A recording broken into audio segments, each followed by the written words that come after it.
Hey, what's going on, guys? We are going to take a look at adding a tag automatically via the lifecycle automation. So as you can see, I'm already in a pipeline here inside of lifecycle automation. Obviously, I just clicked the button right here, the little rocket ship, selected the pipeline that I wanted to go to. So I'm just in claims and then the stage, potential.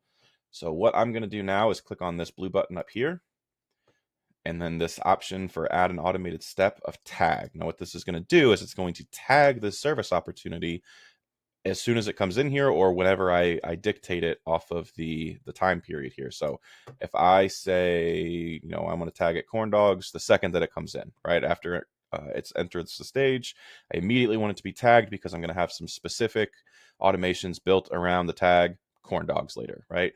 What's also cool is that you can do it prior to the due date. So if you create this as a service opportunity and say it's due in a week, I can have it tagged the day before it's due, and say, if it's a payment reminder, for example, I can set something up that says tag 2 days prior, still hasn't paid, something along those lines. And then I can have an email specifically that goes out at that same time for that tag that says, if this tag exists, then send out an email. Again, you can do this for specific service categories as they come in. So if I only want, we'll just say a renewal personal, right? If they just haven't paid the renewal, and I can do it any policy. I'm not going to include or exclude any tags. I'm going to save it, and boom. So 2 days after, or 2 days from the due date of the service request, it's going to get the tag corn dogs, as long as it has the renewals personal service category to it.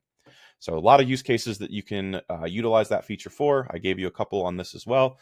So hopefully that will that benefits you guys in some capacity. And I will talk with you later. See you on the next one.